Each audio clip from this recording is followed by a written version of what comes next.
할렐루야! 평안한 주 보내셨나요? 오늘도 주일을 맞아 청년부 온라인 예배로 함께하는 여러분 모두를 예수님의 이름으로 환영하고 축복합니다. 온라인으로 예배를 드린 지도 어느덧 7개월이라는 시간이 지났네요. 오랜 시간 동안 우리가 대면 예배를 드리지 못하고 화면을 통해서 예배를 드리고 있는데 여전히 카메라 앞에서 말씀을 녹화하는 이 상황이 제게는 참 어색하고 조금 또 답답한 마음이 드는 것 같습니다. 여러분은 어떠신가요? TV나 또 스마트폰, 태블릿을 통해서 여러분도 주일마다 예배를 드리실 텐데 그 상황이 조금 익숙해지셨는지 궁금합니다. 아마 여러분들도 쉽지 않을 거라는 생각이 들어요. 어느 때는 예배가 예배같이 느껴지지 않아서 또 마음이 답답하고 또 예배 드리는 것을 또 포기하고 싶은 그런 마음이 들 때도 있을 것 같다는 생각이 듭니다. 그런데 한편으로 생각해 보면 저는 이것이 우리에게 커다란 시련이지만 동시에 또 커다란 성장의 기회가 될 수도 있다라고 믿습니다. 하나님은 이러한 상황을 통해서도 믿는 자들의 신앙을 성장시키세요. 사도 바울을 한번 생각해 보기 원합니다. 차가운 감옥 안에 갇혀 있었던 바울, 그는 그 속에서도 믿음의 진보를 이루어냅니다. 감옥에 갇혔던 요셉도 마찬가지죠. 늘 하나님을 신실하게 붙잡았을 때 그의 삶의 형통이 이루어지는 걸 우리가 말씀을 통해서 알 수 있습니다. 그렇게 이것은 어쩌면 우리들에게도 동일하게 주어진 하나의 기회라고 볼 수 있을 거예요. 우리 역시도 그렇게 될 수 있다고 믿습니다. 눈앞에 놓인 시련은 언제나 우리들 삶을 힘들게 합니다. 그러나 그것을 우리가 성장의 기회로 바꿔낼 수만 있다면 우리 앞에 놓인 온라인이라는 이 현실, 또 실제적인 갇혀있는 듯한 이 답답한 삶도 반드시 새롭게 변화될 수 있을 것이라고 믿습니다. 그러므로 어떠한 환경 속에 있든 우리 안에 있는 그 믿음의 끈을 놓치지 않는 저 여러분이 됐으면 좋겠어요. 그것을 통해 우리들의 삶이 바울과 같이 또 요셉과 같이 주어진 시련을 잘 이겨내는, 또 그 시련들을 성장의 기회로 바꿔내는 저와 여러분이 되시기를 예수님의 이름으로 축복합니다. 이 시간 함께 그것을 기대하며 말씀으로 들어가기를 원합니다. 함께 보실 본문은 민수기 21장 33절에서 35절까지의 말씀이에요. 짧은 말씀이니까요. 여러분이 계신 그 자리에서 제 속도에 맞춰서 화면을 보면서 말씀을 함께 천천히 읽어 나가도록 하겠습니다. 그들이 돌이켜 바산길로 올라가매 바산 왕 옥이 그의 백성을 다 거느리고 나와서 그들을 맞아 에드레이에서 싸우려 하는지라. 야훼께서 모세에게 이르시되 그를 두려워하지 말라. 내가 그와 그의 백성과 그의 땅을 너의 손에 넘겼나니 너는 헤스본에 거주하던 아모리인의 왕 시온에게 행한 것 같이 그에게도 행할지니라. 이에 그와 그의 아들들과 그의 백성을 다 쳐서 한 사람도 남기지 아니하고 그의 땅을 점령하였더라. 아멘. 우리는 인생을 통해 다양한 경험들을 쌓아갑니다. 그것들 중 좋은 일들도 있지만 또 때로는 좋지 못한 일들을 경험할 때도 있어요. 그런데 문제는요, 언제나 그렇듯 이 좋지 못한 일들이 우리의 마음 가운데 아주 깊은 상처를 남긴다라는 겁니다. 왜 그럴까요? 그것은 바로 그 좋지 못한 기억들, 그것들이 우리들의 삶의 한순간으로 지나가는 것이 아니라 계속적으로 남아서 우리의 삶을 왜곡시키고 우리를 뒤틀린 삶의 자리로 이끌어가기 때문입니다. 한 가지 예를 들어볼까요? 한 아이가 학교에서 시험을 봤는데 100점을 맞았어요. 그래서 집에 돌아와서는 자신 있게 이제 엄마에게 시험지를 내밀었습니다. 아이는 속으로 엄마의 칭찬을 기대하고 있었을 거예요. 그런데 뜻밖에도 엄마가 아이를 칭찬하지 않는 겁니다. 바쁜 일들에 정신이 팔린 나머지 엄마가 아이에게 조금은 상처가 될 만한 말을 던져요. 이번 시험이 참 쉬웠나 보구나. 반에서 몇 명이나 100점을 맞았니? 이런 질문을 던집니다. 크게 의미를 두고 던진 질문도 아니었고 특별히 아이의 그 시험 성적을 깎아내리기 위한 그런 마음으로 던진 질문도 아니었어요. 그런데 뜻밖에도 아이는 그 말에 상처를 받는 거죠. 그러면서 아이가 이런 생각을 하는 겁니다. 나는 아무리 잘해도 엄마에게 칭찬받을 수 없구나. 이 뒤틀린 생각이 자리 잡는 겁니다. 그런데 이게 커서도 그 아이의 마음 가운데서 떠나지 않는다라는 거예요. 그 뒤틀린 생각이 비슷한 상황을 만날 때마다 불현듯 튀어나오기 시작하는 겁니다. 그래서 심각한 경우에는요, 평생 동안 그러한 잘못된 관점, 그것들을 떨쳐내지 못하는 사람들도 있어요. 어린 시절에 경험한 작은 상처로 인해 인생 전체를 망쳐버리는 그런 경우가 있다라는 거죠. 성경 안에도 종종 이러한 이야기가 나옵니다. 모세와 함께 출애굽을 경험했던 광야 1세대를 한번 생각해 보세요. 가나안 땅에 올라갔던 12명의 정탐꾼, 그들 각각의 보고를 들은 직후 사람들은 어떤 반응을 보였습니까? 먼저 10명의 정탐꾼을 한번 볼까요? 그들은 거인 족속인 아낙 자손이 그 땅에 살고 있다라고 보고합니다. 그러나 반대로 2명의 정탐꾼 여호수아와 갈렙은 그곳을 하나님이 주신 젖과 꿀이 흐르는 땅이라고 고백해요. 이상하죠? 똑같은 것을 보았는데 서로 다른 결론을 내리고 있어요. 한쪽은 그 땅의 사람들을 보고 있고 또 다른 한쪽은 하나님의 약속에 집중하고 있습니다.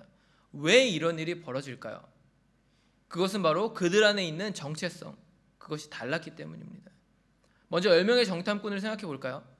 그들 안에는 어떤 정체성이 있었습니까? 그들은 종의 DNA를 가지고 있었어요. 이집트 땅에서 무려 430년간 종살이를 합니다. 그러면서 그동안 그들의 마음 가운데 종으로서의 트라우마가 계속 쌓이기 시작한 거예요. 그런데 하나님이 놀라운 기적들을 통해서 그들을 출애굽시키시죠. 그러나 그들은 그 종의 트라우마를 떨쳐내지 못한 채 그대로 가지고 광야로 나옵니다. 그러나 여호수아와 갈렙은 달랐습니다. 그들은 그것을 떨쳐내요. 출애굽의 기적을 통해 종의 DNA를 버립니다. 그리고는 하나님의 자녀라는 새로운 정체성을 받아들여요. 그것으로 눈앞에 놓인 문제들을 새롭게 바라보기 시작하는 거죠. 그러나 문제는 나머지 10명이고요. 그리고 그 10명의 보고를 들었던 수많은 1세대의 백성들, 그들의 마음 가운데 트라우마가 이제 계속적으로 자리 잡기 시작했다라는 거예요. 부정적인 보고 앞에서 좌절합니다. 가나안 거민들에 대한 소식을 들은 직후에 이러한 말을 하는 거예요. 우리는 그들 앞에서 메뚜기와 같다. 종으로서 애굽인들의 통치를 받았던 그 노예의 그 정체성, 그것들을 벗어나지 못한 채 똑같이 자신들의 삶에 그러한 굴레를 씌워버리는 겁니다. 그런데 문제는요, 바로 이것이 그들의 인생을 결정해버렸다는 거예요. 가나안이라는 현실을 바라봤던 그들은 광야라는 현실에 갇혀서 떠돌아다니다 결국 그 땅에서 생을 마감합니다. 그러나 하나님의 신실한 약속을 붙잡았던 여호수아와 갈렙은요, 결국 그 약속하신 땅에 들어가는 은혜를 경험하는 거예요.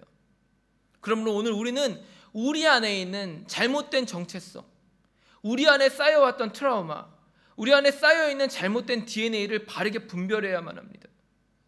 눈에 보이는 현실은요, 언제나 힘들고 어려워요. 살아오면서 쉬웠던 순간은 아마 한 번도 없었을 겁니다. 그런데 중요한 것은 뭔지 아세요? 우리가 그 속에서 하나님을 기억했냐는 거예요. 그 속에서 우리가 주님이 우리의 삶을 다스리시고 통치하시고 인도하신다라는 사실을 믿었냐는 겁니다. 바로 그것이 오늘의 나를 만들어냈다라는 거예요. 그러므로 오늘 우리는 우리 안에 새로운 정체성을 세워야 될 줄로 믿습니다. 이전 것은 지나갔으니 보라 새 것이 되었도다라고 말씀하신 그 하나님의 신실하신 약속의 말씀을 붙잡아야 된다라는 거예요. 오늘 본문의 배경을 한번 생각해 보기 원합니다. 광야 40년 동안 혹독한 훈련을 거친 이스라엘의 이제 2세대, 1세대는 다 죽고 2세대는요, 이제 모세와 함께 약속의 땅 근처에 다다릅니다. 에돔과 모압 땅을 지나서 아모리 족속의 경계인 아르논 골짜기에 이르러요. 당시 그들은 그곳을 통과해 요단강을 건너려고 했습니다.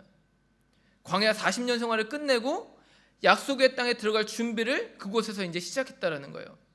그러나 하나님은 모세가 그 땅에 들어가는 것을 막으시죠.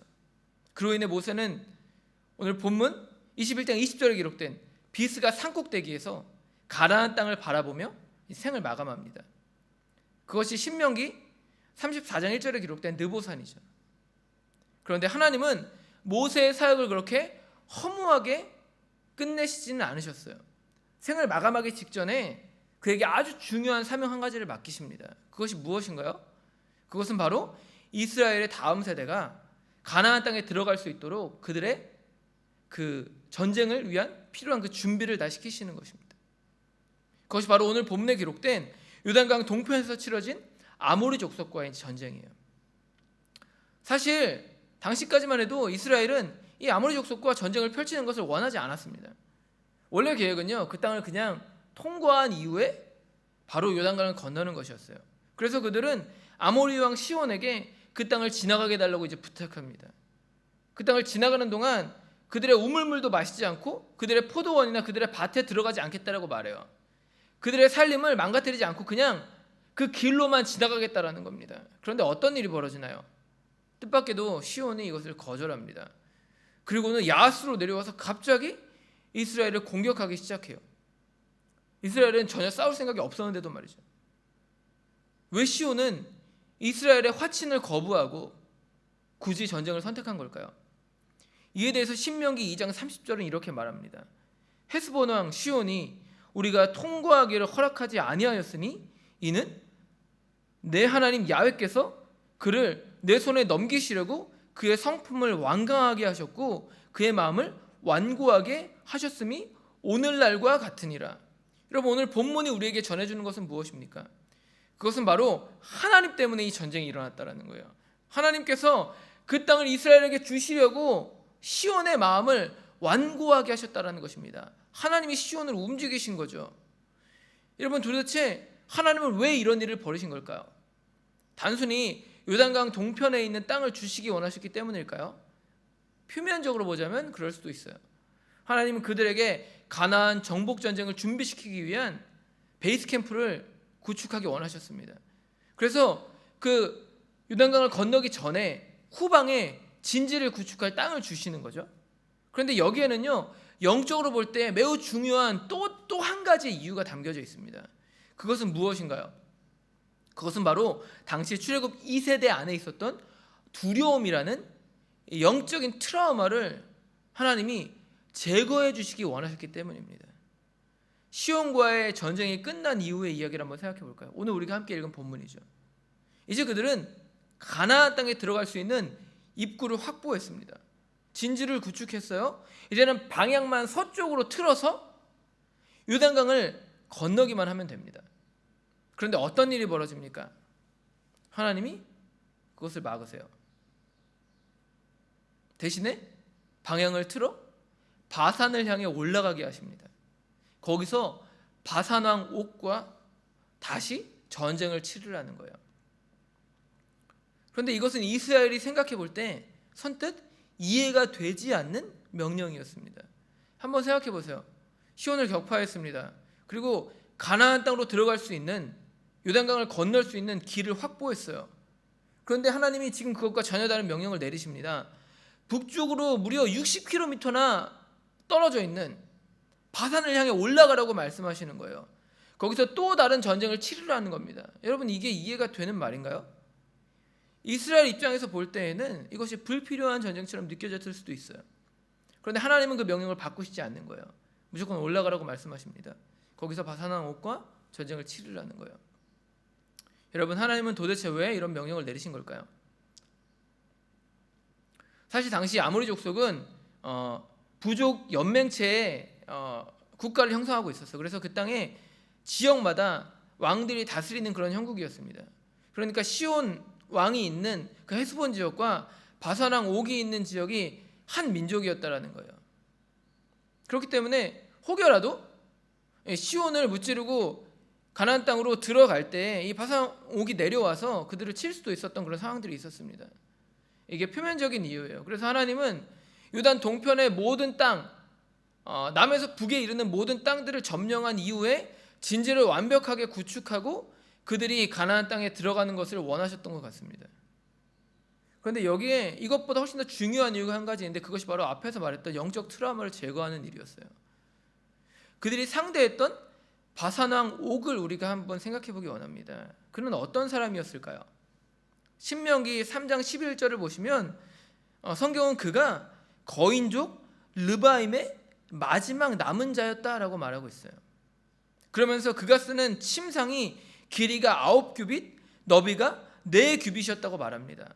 오늘날로 따지면 길이가 약 4m, 그리고 넓이가 1.8m에 달했다라는 겁니다. 그런데 중요한 것은 그게 바로 바산왕 옥의 침상이었다라는 거예요. 여기서 말하는 침상은 사실 학자들이 견해로는 돌로 만든 관을 뜻한다라고 말합니다. 그러니까 바산왕 옥이 묻힌 관이 그만했다라는 겁니다. 무려 길이가 4m에 달했고 넓이가 1.8m에 달했다라는 것이죠. 여러분, 그러면 바산왕 옥의 그 덩치가 어느 정도 우리가 상상해 볼 수 있겠죠. 그가 거인족이었다고 말하고 마지막 남은 자였다고 말하고 있기 때문이에요.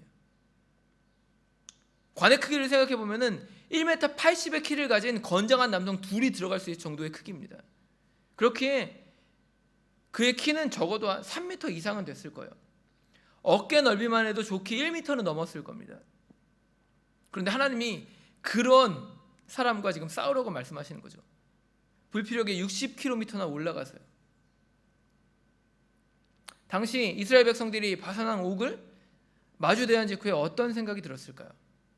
당연히 엄청나게 두려웠겠죠. 불필요한 전쟁을 명령하신 하나님이 원망스러웠을지도 몰라요. 그런데 더 중요한 것은 뭔지 아세요?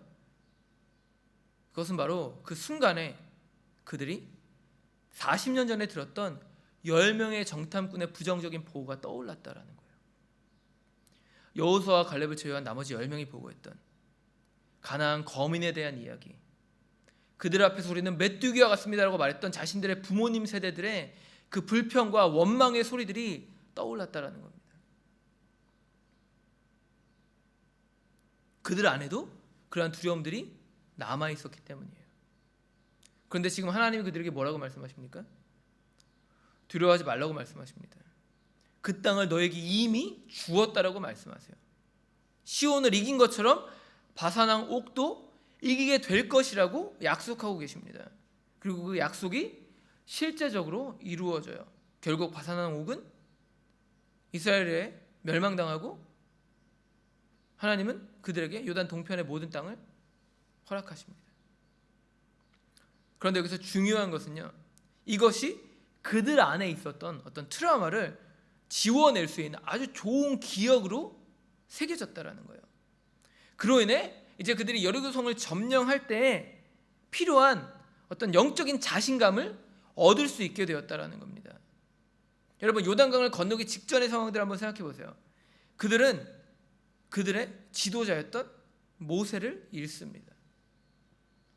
가장 중요한 순간에, 가장 중요한 전쟁을 앞두고 가장 중요한 지도자를 잃어버려요. 그리고 새롭게 세워진 초짜와 같은 여호수아를 지도자로 세워서 요단강을 건넙니다. 그리고 거대한 아낙 자손들이 살고 있는 그 여리고성 앞에 다다라요. 엄청난 성벽으로 둘러싸인. 그런데 신기하게도 그들이 두려워하지 않는 거예요. 이유가 뭘까요? 40년 전에 트라우마가 떠나갔기 때문이에요. 바산왕 옥을 쓰러뜨리신 하나님을 기억했기 때문입니다. 다시 말해, 모세는 죽었지만 하나님이 이스라엘 백성의 진정한 지도자가 되어주셨다는 것을 그들이 믿게 됐다는 거예요. 여러분, 이것을 오늘 우리들의 삶의 현실에 한번 대입해 보기 원합니다.